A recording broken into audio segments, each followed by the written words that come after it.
जय सिया राम दोस्तों। इस वीडियो में हम बात करेंगे कि आईपीओ क्या होता है और कंपनी आईपीओ लेके क्यों आती है और आईपीओ कितने प्रकार के होते हैं। तो ये सारी ही बातें मैं इस वीडियो में कवर करूंगा। मेनली बेसिक से ही मैं ये बताऊंगा कि आईपीओ क्या होता है, कंपनियां क्यों आईपीओ लेके आती हैं और उनका मोटो क्या रहता है आईपीओ लाने का।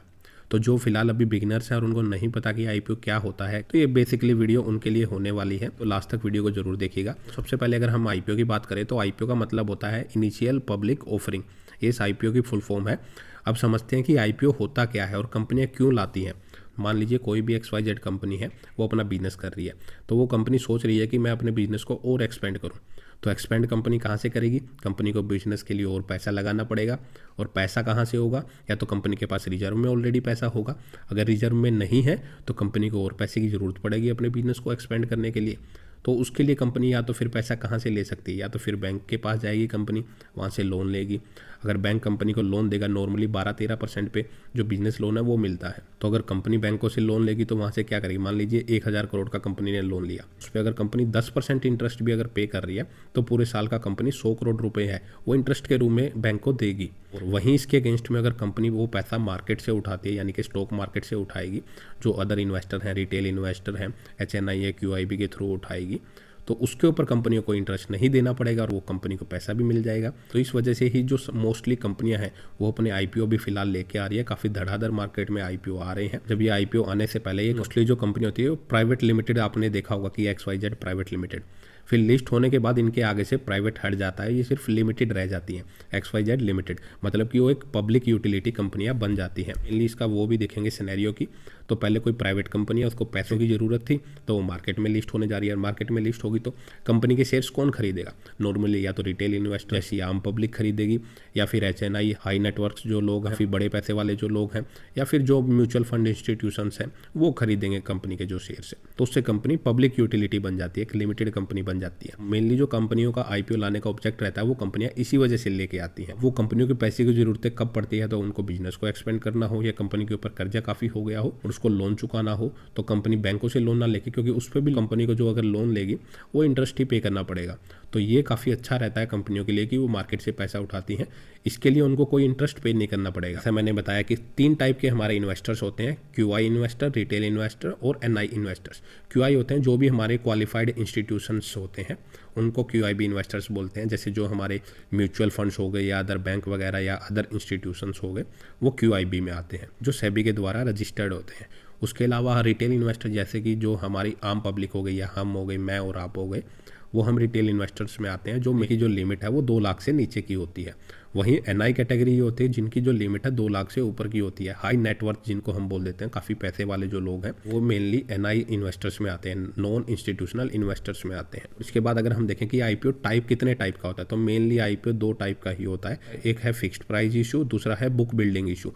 तो आपने कई बार नोटिस किया होगा, जब भी आईपीओ आता है तो कुछ आईपीओ में ऐसे लिखा होता है 70 रुपये पर शेयर। मतलब ये कंपनी ने उसका प्राइस बैंड रखा है। ये हायर प्राइस होता है ना, ये लोअर प्राइस। कंपनी ने उसका फिक्स्ड प्राइस रखा होता है। कंपनी बोलती है कि इन्वेस्टर्स को भाई आपको खरीदना है तो हम तो इसी प्राइस के ऊपर अपना शेयर बेचेंगे, तो आप इसी के ऊपर बीडिंग कीजिए। तो जो सिंगल प्राइस वहाँ आपको देखने को मिलता है वो होता है फिक्स्ड इशू प्राइस। अलावा अगर आप मेनली मेन बोर्ड आईपीओ अगर अप्लाई करते हैं, उनमें देखा होगा एक लोअर प्राइस होता है। अगर आपने देखा, मान लीजिए 100 रुपये किसी का लोअर प्राइस है, एक हायर प्राइस होता है मान लीजिए 105 रुपये। तो मेनली एक लोअर प्राइस होता है, एक हायर प्राइस होता है। इसको हम मेनली कैप प्राइस या फिर कट ऑफ प्राइस भी बोल देते हैं। मेनली जो आईपीओ हम ओवर सब्सक्राइब हो जाता है तो हम हायर प्राइस पे ही उसको अप्लाई करते हैं, ताकि जिससे हमारा जो अलॉटमेंट के चांसेस हैं वो बढ़ जाते हैं। तो ये जो लोअर और हायर प्राइस होता है, ये बुक बिल्डिंग इशू जो आईपीओ होते हैं उनमें दिया जाता है। और मेनली जो कंपनियां आईपीओ है वो लाती हैं, वो कैसे लेके आती हैं? एक तो या तो कंपनियां OFS के जरिए लेके आती हैं, या फिर फ्रेश इशू के जरिए लेके आती हैं। अब OFS के जरिए तो ये होता है कि जब कोई, मान लीजिए कि मैं कंपनी का शेयर होल्डर हूँ, मैं कंपनी में अपने शेयर बेचना चाह रहा हूँ, वहाँ से जो भी पैसा मिलेगा वो सारा का सारा मैं अपने पर्सनल यूज़ के लिए यूज़ करूँगा।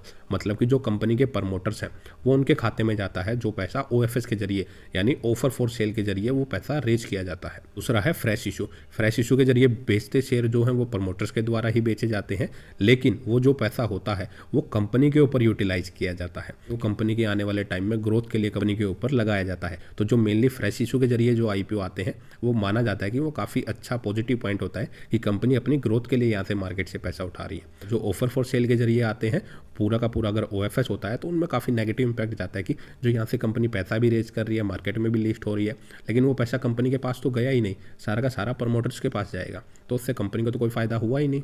तो मेनली ये चीज़ें आपको इसमें देखनी होती है। तो दोस्तों ये था एक बेसिक सा ओवरव्यू कि आईपीओ क्या होता है, किस वजह से कंपनियां लेके आती हैं, कितने टाइप का आईपीओ होता है। तो मेनली अगर आप मार्केट में देखते होंगे तो आपने मेन लाइन आईपीओ या मेन बोर्ड आईपीओ सुना होगा या फिर एसएमई आईपीओ सुना होगा, जिनमें मेनली हमें 1 से 1.5 लाख रुपये इन्वेस्ट करने पड़ते हैं और मेन बोर्ड आईपीओ में हम मिनिमम 15,000 रुपये तक की इन्वेस्टमेंट करते हैं। तो इनको मैं अभी फिलहाल इस वीडियो में कवर नहीं कर रहा हूँ, इनको मैं अलग से इन दोनों टॉपिक के ऊपर मेन बोर्ड और एसएमई आईपीओ के ऊपर मैं अलग से वीडियो बना दूंगा। नेक्स्ट संडे को इनके ऊपर दोनों ही आईपीओ के ऊपर वीडियो आ जाएगी कि ये आईपीओ क्या होते हैं, क्या इनमें पॉजिटिव पॉइंट रहते हैं, कंपनियां ये इनको क्यों लेके आती हैं, इनमें बेनिफिट क्या रहता है और रिस्क क्या रहते हैं, वो सारी ही बातें मैं उस वीडियो में कवर कर दूंगा। अगर हम आईपीओ में अप्लाई करते हैं तो उसकी एडवांटेज क्या होती है। एक तो ये होता है कि जो हाई रिटर्न्स है हमें, जो न्यूली लिस्टेड कंपनियां हैं, अगर कोई सस्ते दाम पे यानी कि चीपेस्ट वैल्यूएशन पे अपने आईपीओ को लेके आ रही है तो मार्केट में वो लिस्ट होती है तो उसकी डिमांड काफ़ी ज़्यादा रहती है कि कंपनी तो काफ़ी हाई प्राइस की कंपनी है लेकिन वो सस्ते प्राइस पे लेके आ रही है, तो उसमें आपको लिस्टिंग गेन काफ़ी ज़्यादा मिल जाता है। अगर दूसरा है कि अगर कंपनी लिस्ट होती है आप उसको खरीद रहे हैं तो अगर आपको लगता है कि फ्यूचर में ये कंपनियां ग्रोथ करेगी तो आप उसको अर्ली एक्सेस कर लेते हैं, मतलब कंपनी में पहले ही इन्वेस्ट हो जाते हैं। और तीसरा है डाइवर्सिफिकेशन अपॉर्चुनिटी। डाइवर्सिफिकेशन का मतलब होता है कि अलग अलग तरह की अपॉर्चुनिटियां, मतलब कि मान लीजिए अभी कोई बैंकिंग सेक्टर का आईपीओ आया है, कुछ दिन बाद एग्रीकल्चर का आता है, फिर केमिकल सेक्टर का आता है, तो मेनली आप सभी आईपीओ में अगर इन्वेस्ट करते हैं तो वो काफ़ी डाइवर्सिफाई हो जाता है, किसी पर्टिकुलर एक सेक्टर के ऊपर आप इन्वेस्ट करने नहीं जा रहे हैं, तो वो एक प्लस पॉइंट यहाँ पे रहता है। अगर हम इसके कुछ नेगेटिव पॉइंट भी देखेंगे इनमें रिस्क क्या रहते हैं, तो मेनली रिस्क जो रहता है वो है हाई वॉलेटिलिटी। मतलब जो न्यूली लिस्टेड कंपनियां, मतलब जब कंपनियां नई नई मार्केट में लिस्ट होती हैं तो उनमें काफ़ी वॉलेटिलिटी रहती है, काफ़ी उनमें तेज़ी भी आ सकती है, गिरावट भी आ सकती है, उसमें कई बार आपको लॉस का सामना भी करना पड़ सकता है या फिर काफ़ी ज़्यादा प्रॉफिट भी मिल सकता है, वो डिपेंड करता है कि उसमें वॉलेटिलिटी उस टाइम कितनी चल रही है। तीसरा ये है कि जब कंपनियां न्यूली लिस्टेड होती हैं पिछले 2-3 साल का ही अपना वो ट्रैक रिकॉर्ड दिखाती हैं कि उन्होंने पिछले 1 साल या 2 साल में क्या परफॉर्मेंस दिखाई, क्या बिजनेस किया, क्या प्रॉफिट किया, वो लिमिटेड इन्फॉर्मेशन होती है कंपनी की, तो वो एक नेगेटिव पॉइंट रहता है। और तीसरा है कि under pricing and over pricing. Under pricing मतलब है कि कंपनी ने जो वैल्यूएशन रखी है वो सस्ती रखी है, अगर कंपनी मतलब कि अपनी जो उसकी मार्केट में उसका प्राइस चल रहा है उससे थोड़ी सस्ती वैल्यूएशन पे लेके आ रही है, तो वो एक अच्छी बात होती है। दूसरा है फिर ओवर प्राइसिंग, मतलब कंपनी अपनी वैल्यूएशन से ज़्यादा के प्राइस पे लेके आती है। जैसे आपने देखा भी होगा कि पेटीएम जब आईपीओ लेके आया था तो लोग सोच रहे थे कि 1000-1200 का उसका प्राइस आएगा, लेकिन कंपनी ने 2000 से भी ऊपर का प्राइस बैंड रख दिया था, तो जिसकी वजह से उसमें बाद में क्या हुआ, लिस्ट होने के बाद उसकी डिमांड इतनी चल ही नहीं रही थी क्योंकि कंपनी की वैल्यूएशन उतनी नहीं थी और लॉस मेकिंग कंपनी, तो वहाँ से उसका जो शेयर प्राइस है वो गिरते गिरते 300 रुपये पे भी आ गया था अभी पीछे, हालांकि अब तो 900 से 1000 रुपये के बीच में चल रहा है। तो ये अंडर प्राइसिंग ओवर प्राइसिंग का रिस्क काफ़ी ज़्यादा रहता है इनमें। दोस्तों ये था ओवरव्यू, इस वीडियो में इतना ही। अगर आपको वीडियो अच्छी लगी तो वीडियो को लाइक करें और चैनल को सब्सक्राइब करना ना